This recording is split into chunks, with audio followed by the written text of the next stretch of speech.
Today's video is brought to you by CarLock, the world's best vehicle tracker and alert system. With CarLock, you'll be able to track your car real time, get alerts of anything suspicious happening to your car, such as your car is starting when it shouldn't be starting, any vibrations. Also, if someone decides to unplug your car lock from your car, you'll get a notification for that too. You deserve that peace of mind, and make sure you get your car lock. I do have a discount code for you guys shown on the screen right now. Get 10% off your purchase, as well as 14 days free trial with it as well with that same discount code, man. Get your car lock. You deserve that peace of mind. Let's go ahead and get it to the video. To be honest, I did 3 more runs after that. I never used track in the rest of the day. I'm gonna say, man, if you're doing all track for dig racing, you're gonna be losing some races you probably should not be losing, and you're gonna make it much harder for yourself to get off the line with the track setup, and here's why.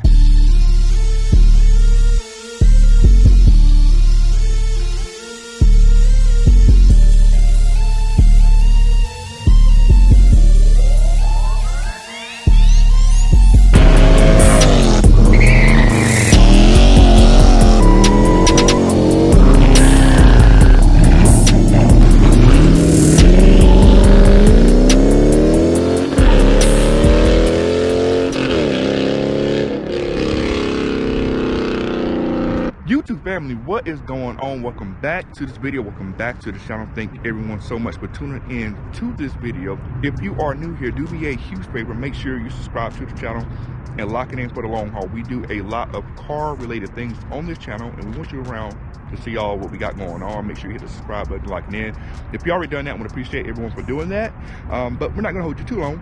Let's go ahead and get to the topic of today's video. You see the title and you see the thumbnail. So if you are happy to watching my channel, you know that I recently went to the drag strip in my previous video. So if you have not checked out that video, make sure you go back and check out that video, and you'll see where I'm going with this. But you know, my previous video, I went to drag strip. Finally took my 392 wide body out to drag strip for the first time.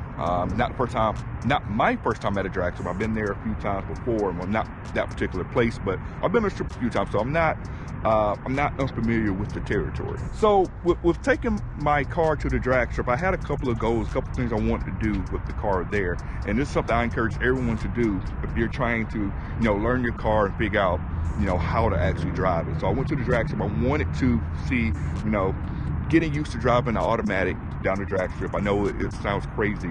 I had a manual car before, as some of you guys know, and it's a little bit different from driving that on the drag strip versus driving this car. And so I wanted to learn how this car would handle and how I can get the power down and things like that. And also I wanted to know, with the different drive modes that this car has, I want to see like which setting would really help out and give me the best launch off the line. So as some of you may already know, with this widebody Scatpack, you do have different drive modes that you can adjust and mix and match whatever drive experience you're trying to get.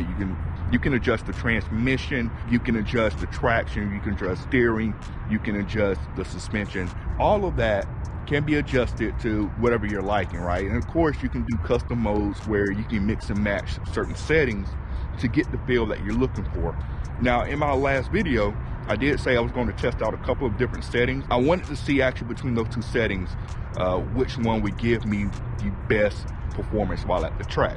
Now, granted, the track, it was kind of a chilly day like it is today, so grip was kind of an issue for everyone, so that kind of messed me up there. I did get some different feelings from the car, some different responses from the car when I went into different settings, and I want to explain why I feel like one setting will be better than the other one. And if you never drag raced before or anything like that, the main goal of when you're drag racing to get the best time is the person that can get the most power down the quickest is usually going to be the person that's going to win. It doesn't matter if you do have the most powerful car.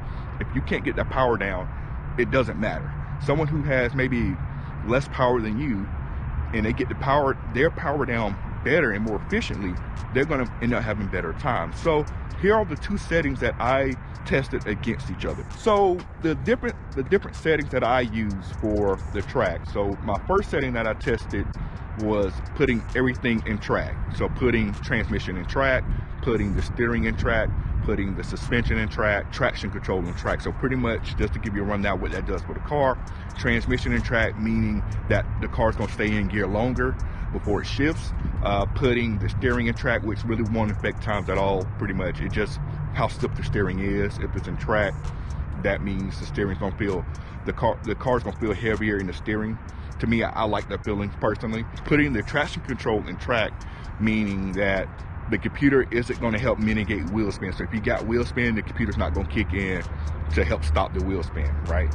And the other thing is the suspension in track, which compared to the STRIIP, it's the stiffest and most aggressive setting on there. So the car rides really rough. Compared to STRIIP is really smooth and forgiving. So those are the settings that I have on my car, and that's what I did for the first run. Now, what I was comparing it to, the only adjustment I made with my settings were the suspension, which I kept everything else in track, and I changed my suspension to STRIIP. And my theory for testing track suspension versus STRIIP suspension, my theory is with track being so stiff, if I use STRIIP suspension, it would actually give my car a little bit more grip. The car can actually kind of transfer the weight to my rear tires to help me give the best launch off the line. I get the power down a lot quicker versus track, which is going to be very stiff. So when I try to get off the line, it's not going to be it's going to be really hard for it to transfer weight, because the car isn't going to body roll. Well, not really body roll, but it's not going to really sit down or squat on the rear of the car to help me get off the line. So this is my experience while in full track mode on the first run, and I'll probably put the video up here. So the first run, I was going against a Volkswagen, some kind of VW. I'm not sure, I can't recall the model of it or whatnot, but the track suspension, the stiff suspension, was pretty terrible. It was extremely terrible. So when I tried to get off the line, I got wheel spin, and then I started getting wheel hop. If you don't know what wheel hop is when instead of your tires like sliding across the pavement, it literally, it does this, it vibrates. It is the worst feeling ever. And to give you an idea how that wheel hop feels, if you're ever on the interstate, you know, if you try to get into the emergency lane that has those little bumps and stuff, that's how the wheel hop feels. The whole car shakes, the whole car vibrates, and that is probably one of the #1 ways you can break something at the drag strip is with wheel hop. So if you saw the video, you saw me go, you saw me stop, I got out of it and then got back in it. I did get a better time than the Volkswagen. He had issues on his start as well, but that track suspension, that track suspension setup was not it.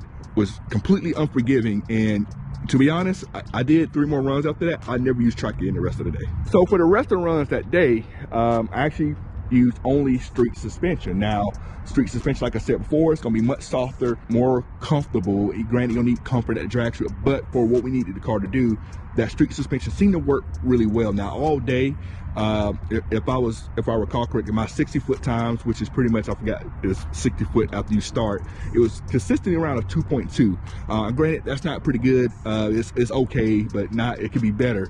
Main reason, I mean, these tires don't grip like that. These are STRIIP tires. Plus, it was pretty cold that day. But pretty much, I consistently got 2.2s after that.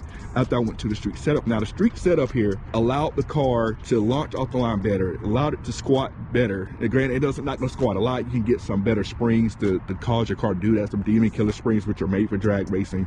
But for what the car it can do from factory, that STRIIP setup seemed to work out a whole lot better than the full track setup that I was using. And the main thing I want to say here is that I see a lot of times where somebody, when they want to go race or something like that, especially drag racing. Now these cars are more drag racing cars than anything. They go over there, if they don't have the custom setup, they go all track for everything, right? I'm going to say, man, if you're doing all track for dig racing, you're going to be losing some races you probably should not be losing, and you're gonna make it much harder for yourself to get off the line with the track setup. And here's why. So this car comes with a track mode for the suspension, right? And granted, that track mode, even though it says track, it's not made for a drag strip track. It's more so made for cornering and better handling in that aspect.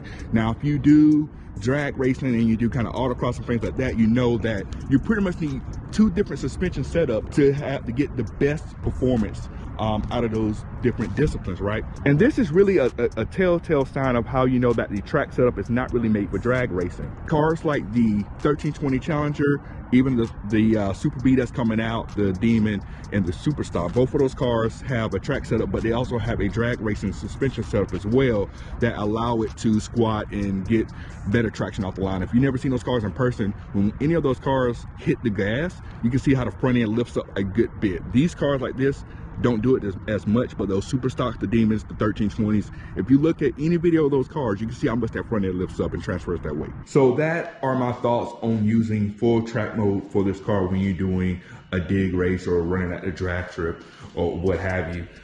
It's not the best option to use. The suspension, like I said, is way too unforgiving. It doesn't give you any squat ability, if I should say, or anything like that. It doesn't give you the grip you need to get off. Granted, I mean, I got stock tires on there, whatever, but I don't think it's the best setting to use. Definitely street is the way to go if you ask me. Now, if you're doing a roll race, at that point, I think you can go full track on that, because of the fact you're already rolling. You don't really need the grip at that point. You kind of want the car to just kind of be light on the speed at that point anyway.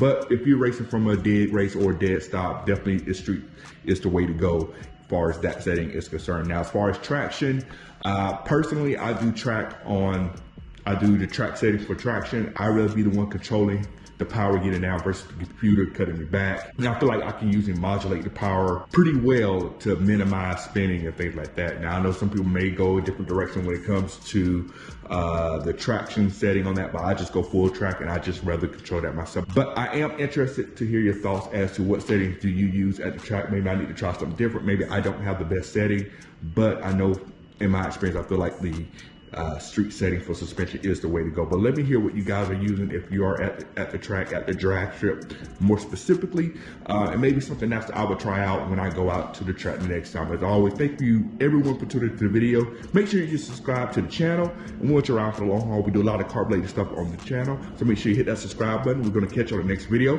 We're out. Cut it.